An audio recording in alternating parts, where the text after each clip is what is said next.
Non, vous ne rêvez pas. Voici un DJ dans un vélo cargo.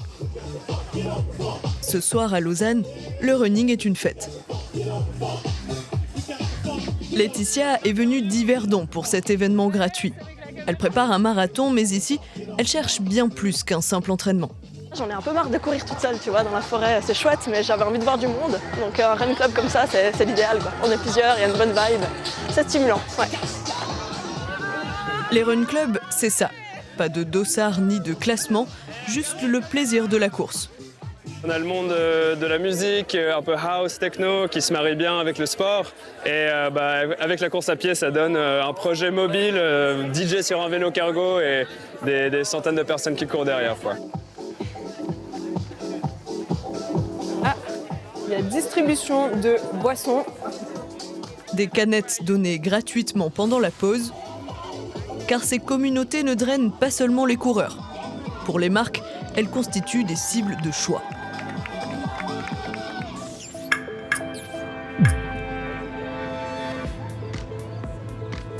Courir en musique, prendre un verre après sa course ou s'entraîner avec le run club d'une enseigne de sport, les concepts se multiplient. Je pense que vous allez pouvoir vous mettre là, nous on va lider l'échauffement juste ici. Nouvelle étape à Genève. Au programme, 5 km de course, mais d'abord une mise en jambe.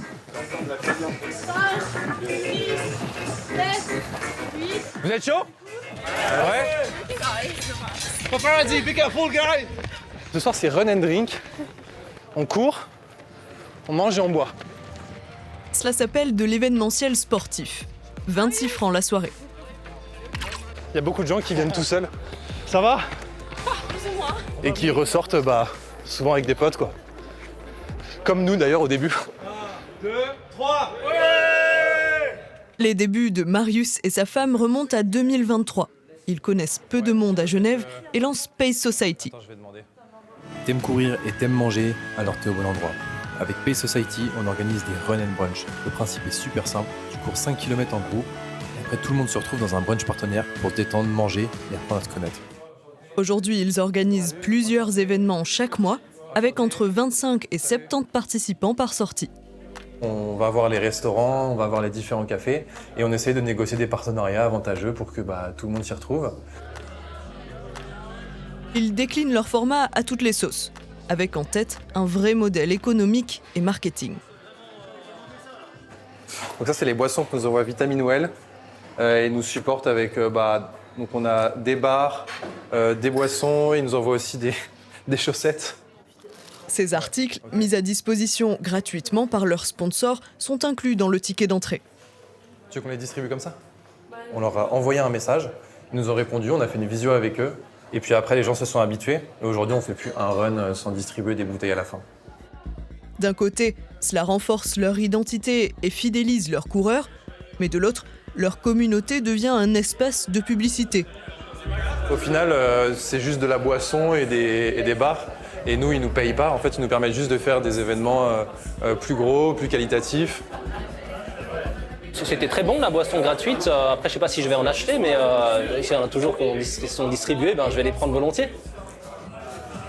Marius et sa partenaire ne vivent pas de leur activité, mais ils projettent de se développer dans toute la Suisse romande. Mais pourquoi les marques s'intéressent-elles de si près à ces run clubs? Vitaminwell a refusé de me répondre, alors partons à la rencontre de Pierre Morat, ancien sportif de haut niveau. Dans ce sport, contrairement à beaucoup d'autres sports, ce qui fait le marché, c'est la masse, c'est pas l'élite. Mais il faut savoir que 80% des gens qui courent ne mettent jamais de dossard dans l'année. Donc c'est aussi pour aller chercher ce type de cible, ce type de coureurs, que les marques investissent dans les run clubs. Des gens qui ne sont pas forcément, entre guillemets, même s'ils sont populaires, des compétiteurs. Pourtant, dans les années 70, la course à pied n'était qu'un marché de niche. Et très vite, ça s'est développé avec le sport santé. Et ça a été récupéré, finalement, par le business et le capitalisme, puisqu'il y avait là un marché de masse où on pouvait faire beaucoup d'argent. Monsieur, bonne course. Au revoir. Ce business repose sur des partenariats entre entreprises et clubs locaux. Des boissons vitaminées, donc, à Genève, mais aussi des cosmétiques à Zurich, des sodas à Bâle ou encore des plats véganes à Lucerne. C'est le principe du marketing communautaire. Une course dans laquelle figurent des géants, Hoka, Brooks, Nike, Adidas, tous ont lancé leur propre run club. Direction le siège de On à Zurich. La multinationale helvétique, star du running, possède le sien depuis 2022. Bienvenue tout le monde, vous pouvez venir prendre une paire de chaussures. Marco veut lui aussi essayer des baskets. 170 paires sont mises à disposition, gratuitement, pour tous les participants.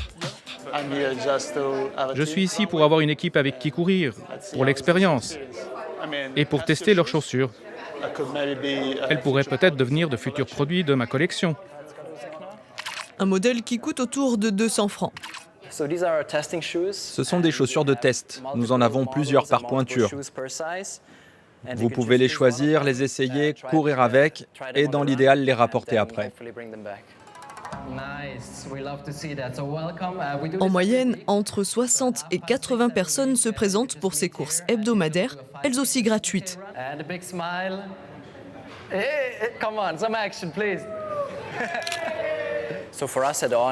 Pour nous, il s'agit vraiment de donner vie à notre mission, éveiller l'esprit humain par le mouvement.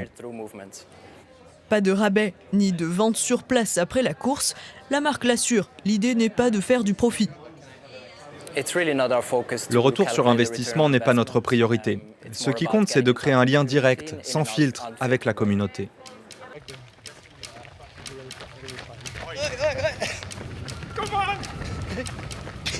Voilà Marco de retour de sa course. Verdict ? Je finis juste mes chaussures actuelles. Ensuite, je viendrai sûrement ici pour en acheter de nouvelles. On n'indique pas le budget alloué à ce projet, mais 3 employés travaillent spécifiquement dessus, avec l'appui de 2 coachs externes, sans compter les clubs locaux avec qui ils collaborent.